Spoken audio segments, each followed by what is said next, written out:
I think what brings people out here to Birdsville at the foot of the Simpson Desert is the actual achievement to get here. People come from across the west, they come through the Simpson Desert. It's just, 3 to 6 days of really great festivities and fun with new friends and old friends, and it's not just music lovers that come out here.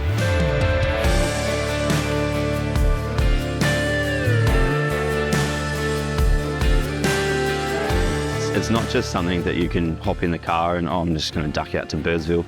It is literally in the middle of nowhere. It is on the edge of the Simpson Desert. South Australia is only about 10, 15 kilometres away.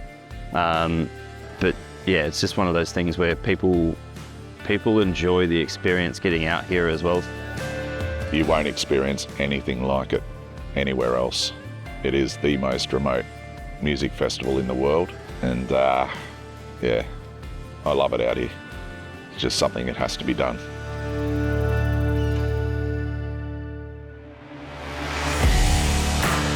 So it's the morning of the bash that we roll in, and you might see behind me a ton of MDC caravans.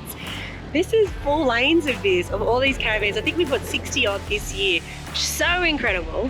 Organised by the MDC and AUSRV owners group, which is led by Daniel Easton, and we all come out here and we line up and get in succession, because to roll into the bash you've got to consider there's like 12,000 people all rolling in over a 3-day period.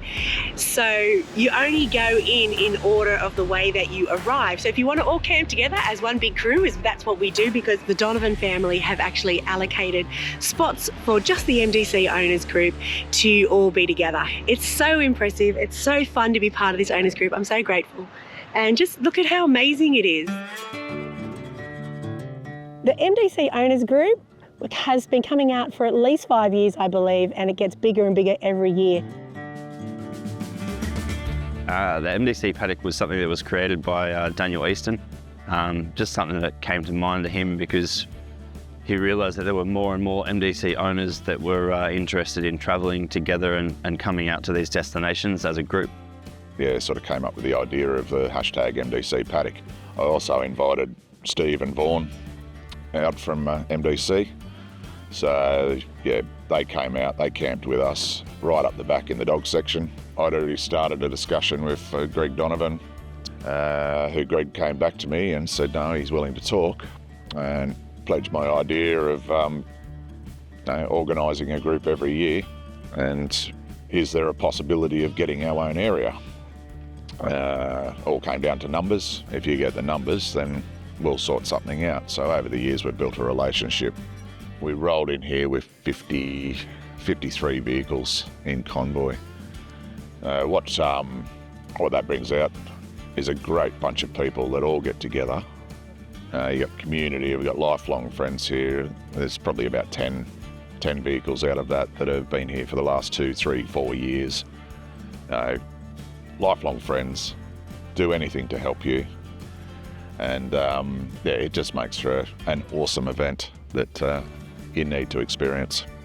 It's pretty cool that so many of the MDC owners themselves come out, and yeah, we try and work closely alongside them, obviously helping them out with merchandise and the fundraising stuff. And Daniel has a very close relationship with the Royal Flying Doctor Service, which is why we do the big the camp cook-up, the big fundraiser, and that just brings everyone out. So it's just a very, very close-knit family out here.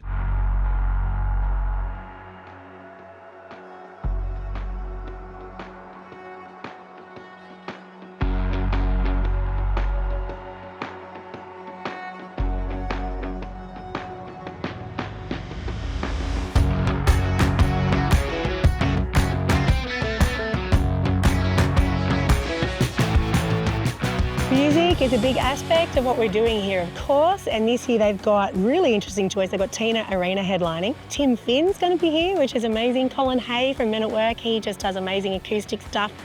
There's so many, the Pierce brothers, there's lots and lots of smaller acts. It's all very Australian focused. But what I love about the music acts here is they really lift because this is not normal performing, but with a beautiful sand dune behind you to a people in the desert, and they totally transform when they're out here and bring everything with them when they're performing. There is no age demographic. I've seen kids running around, teenagers, all the way up to, you know, older people coming through, hanging out, and it's really, really cool to see, because it's 7:30 in the morning right now, and there's people up on the dune ready to get up there and do yoga, watching the sunrise.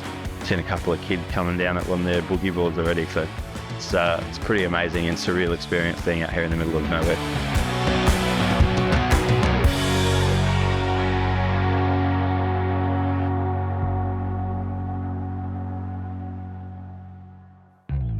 So there's a little bit of a interesting aspect of being in the MDC group is that our great leader, Danielle Easton, has a little bit of an obsession with Delta Goodrem. And she might be one of the only Australian artists that hasn't actually come out here and performed. And we figure if Tina Arena's coming out this year, surely Delta can come out next year. I've always been a fan of Delta. I think she'd be extremely fitting for this event. So I've name dropped her quite a few times and always got a smirk out of Greg. Last year, I decided to go all out and get a life-size cutout made. She's here again in life-size form. She's been hanging out with us. She's been up on the roof watching the bands. She's been up at the stage. She was rocking out to Casey Barnes. She's been up the top of the dune. She did the drag race with me. In my golden frock, and we ran down. And it's a bit of a running joke. She's getting to be known around the camps. I had people coming up to me saying, "Were you here last year? I've seen videos with you and Delta before." And it gives a good laugh, and she's actually going to join us today in the nut bush as well. So loves to participate in the events.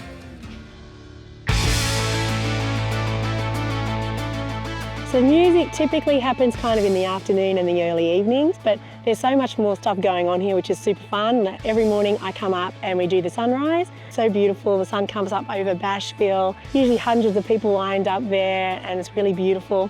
Big Red Bash runs a number of events there that are raising additional funds for the Royal Flying Doctors. So we had the drag race yesterday where you get half the blokes out here that never had the opportunity to put a dress on before, decide to dress up, put the makeup on, the fishnets, all line up on the top of Big Red, and then races in.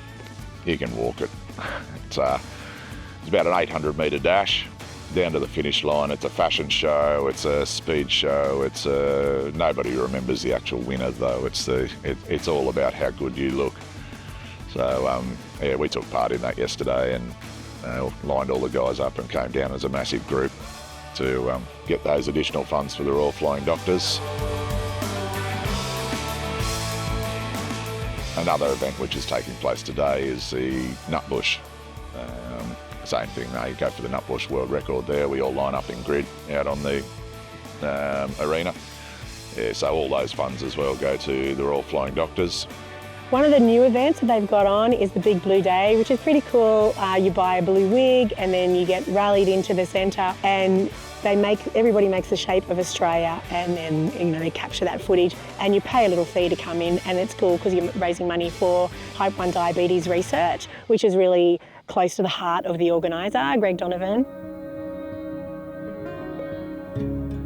And for those that don't know the story of the Big Red Bash and how this whole thing started, Steve Donovan has type 1 diabetes, who is Greg Donovan's son. It was a really moving sort of experience, and we've raised a lot of money for juvenile diabetes research. Out of the bash, this bash, and also our Monday Bash, we've raised close to $2 million for various charities, including Juvenile Diabetes Research Foundation and the Royal Flying Doctor Service. So it's a real godsend for those charities. One thing we started doing in the MDC paddock is a bit of charity work there. We thought, no, it's all about giving back. This year we went all out. We've had a massive amount of prizes donated by some very large companies and some very generous individuals. So it started with the cook-up, Rolly doing 12 camp ovens on the fire there, and a beef stew. Invited a load of guys in. We ended up near on 100 attending for that, which was a massive success, and I got the figures from the Royal Flying Doctors yesterday. There was $2,100 raised just from the charity feed for the RFDS. So massive shout out to Craig Dollar, because he donated the money to purchase all the food there, and he's just a member of the group. He didn't want credit for it, but I've given it to him, and that makes this event that people are so generous with their money, with their time, and everyone chips in. And I can't mention all the names, but it is what makes this event.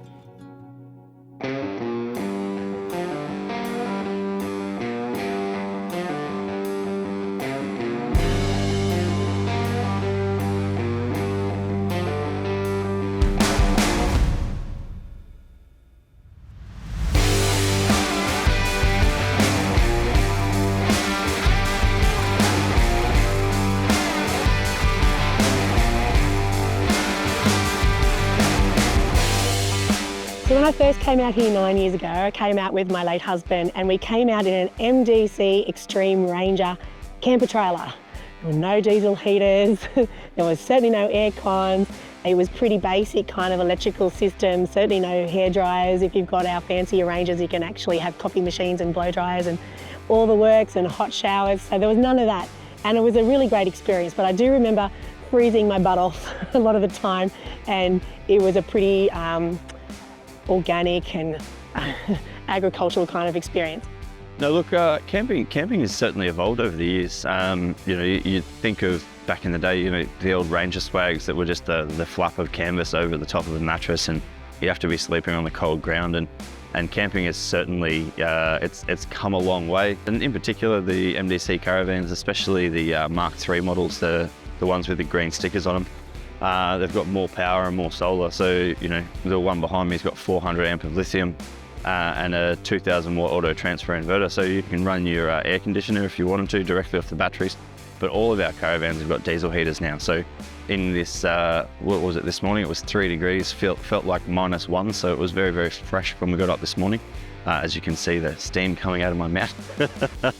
But wake up and get dressed in comfort because the van is nice and warm. Now with the progression of lithium, there's a lot of guys that have switched from AGM to lithium, and I mean with the MDC vans particularly, they're coming out with a massive amount of lithium and a charging system there that can withstand long periods off grid. For my particular setup, which is sitting behind me there with the XT19, it's at 100% every day.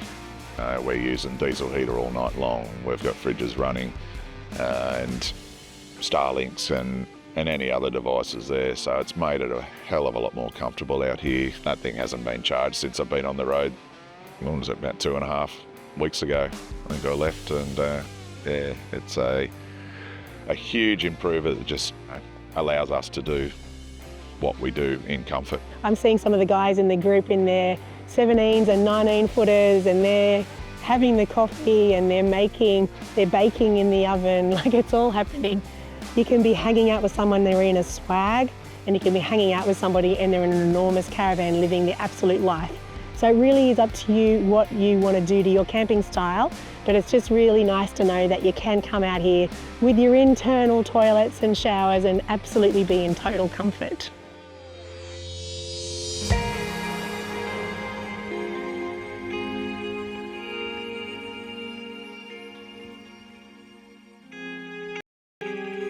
If you're hearing about the Big Red Bash for the first time, or if you've heard about it before and it's on your bucket list, you need to get out here and experience what this is. So it's a very special event, and it's very special to many of us. We've got a lot of guys here that this is their life-saving event. This is something that they need to do every year for their own sanity, for their own mental wellness.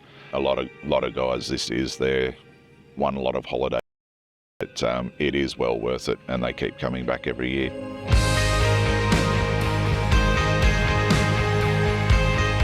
Like to have an event like the Big Red Bash to come out to is fantastic, because it's sort of like it's something to come to, but it's also the trip and the journey along the way. Like, make sure you take 2, 3, 4 weeks, months, whatever you want to take off to really enjoy all the things that you can do along the way and really check out this beautiful country, because we are so lucky to have it, and it's so wide and open. And to see the Milky Way at night and the stars at night, I just think it's still an absolute wonder, and you need to do it. And what's more, you need to bring your kids out and they need to do it.